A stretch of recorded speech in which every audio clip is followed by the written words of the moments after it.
was hot on your tail, so we brought some heat, and I have to apologize because I didn't know that was going to happen. Well, neither did I. I mean, that was all new territory for me at that time. Yeah. You know, I really had no clue what I was doing at that time or anything. And I think also during those early interviews, I was switching in and out without realizing it. And I actually tell you, you know, she's heard me do interviews before. She can tell a lot of times when the switch takes place. Mm-hmm. Wow. Yeah. Yeah, he'll switch he often during interviews switches into a personality we call the professor. That's never happened to me. I've always been lucky enough to keep Duncan. So is that a third personality then? Oh, he's got a bunch. On our very first show, I think he was telling me he uncovered like 7 different personalities or something. Yeah. That was wild. If I remember correctly. But the problem is I remember very little about that first interview. Now, well, then you have to go to the archives at the audio chamber at nightwatchradio.com and listen to yourself. I never listen to myself, ever. I don't, never. That's awesome. Well, one of the things that I wanted to really bring up, continuing just for a minute with the training, was one particular exercise that they had us do that we found funny. Is where they tied us together and had us run obstacle courses. Oh, my. I mean, it was really funny. Can you explain that one, will you? It's a little tricky to explain, but our wrists were tied together separately, and then there was a rope connecting our wrists. And we had to keep our heads straight, so we couldn't look at each other to cue off of one another. And the obstacle course was such that it required an extreme amount of finesse to pass the rope through these certain areas that had some sort of dye or something on them. So if the rope touched any of them, we had to do it over. So, they said go, and we had to start and lift and lower our arms and move around and run and not have the rope touch one of those things. So we had to be perfectly synchronized. Were you very close together, or was there a gap between you? Or there was a gap between us because a lot of the obstacle coursey type things had to go between. That rope had to cross them and go above and below them. Yeah, and it was gapped enough so we could run with both arms. Wow. It wasn't like the arms tied together were taut to where. I'm searching for words here. It was loose enough to where we could navigate the obstacle course.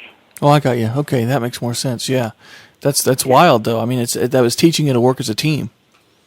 Yeah, exactly. And then the other one with rope was where I would be tied behind him a few paces, and we'd be running over rocky, mountainous terrain, and I would have to leave my body and relay him back information while still running and not falling down. See, with my program, what they were trying to do is they were trying to, I don't know how to describe it, weaponize remote viewing or make it applicable to a combat situation. So, right. You have the remote viewing where you sit in the room and you draw the pictures, and then you have the remote viewing where you sit in the room and you leave your body. But this project was, you are in a combat situation, you have to be able to use your body while leaving your body and doing the remote viewing at the same time. So you had to be fully combat trained and do this as well, and then have preparations made for storing your body in other cases, and yeah. Wow, that's extremely exhausting. It's very draining. Very draining, which was another problem that we had in certain situations where if things got ugly, I would collapse, basically.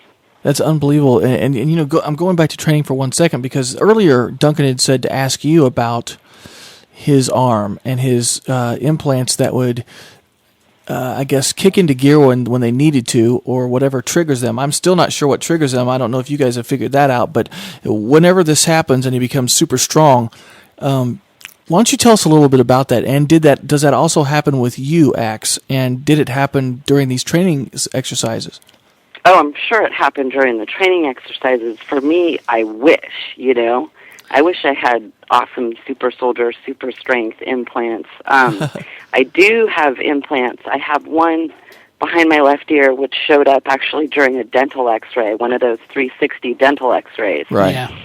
Can actually feel it. And then I just recently discovered one in each hand and one in each foot. But so far I'm a little unclear as to what their function was.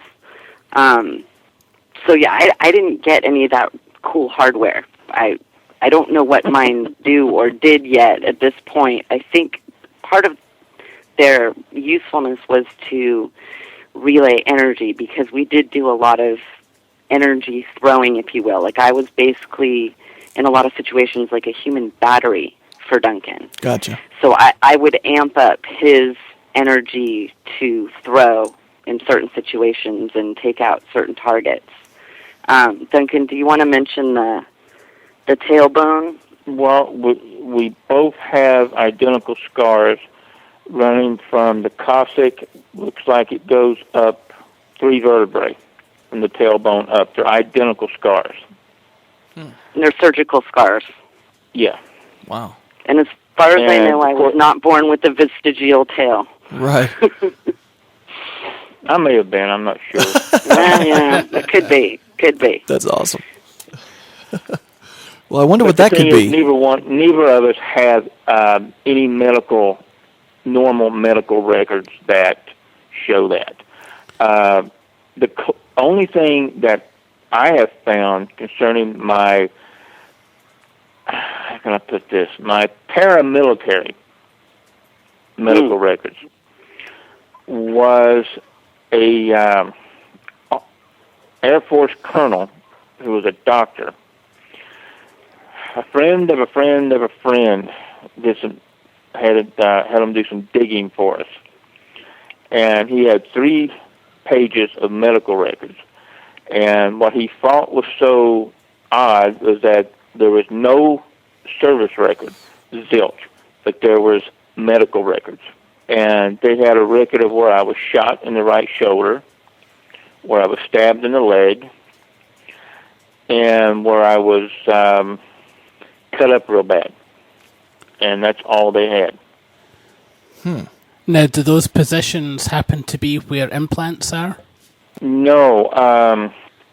The bullet that hit me in the right shoulder was a small .32 automatic. I mean, not big enough to really do any damage, just enough to kind of tick you off. Right. Remember, we're in Duncan's world now, that annoying 32 that hits you, like a fly. How irritating. And the stab wound in the left shoulder was with a double-bladed stiletto, very, very, very thin and very, very long. What a lot of people need to understand is that most of the killing weapons, the close-quarter killing weapons that we used and other agencies used and whatnot, were small.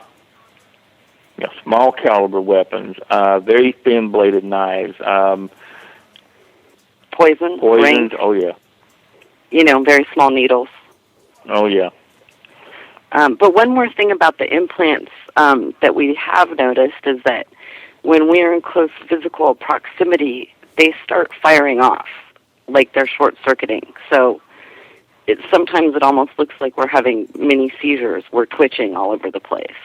That is extremely odd. We've noticed that every time. The arms, the legs will just start to jerk, spasm. Wow. That's really strange. Now, whenever you notice Duncan's implant in his arm, we were talking about that specifically. What is it about that you were going to tell us, Axe, that Duncan said you knew better than him about? What exactly did you see? I think he was referring to what we discovered last month, which is it responds to my touch and actually moves underneath his skin. That's something we weren't previously aware of. Wow, yeah. No, that was totally new.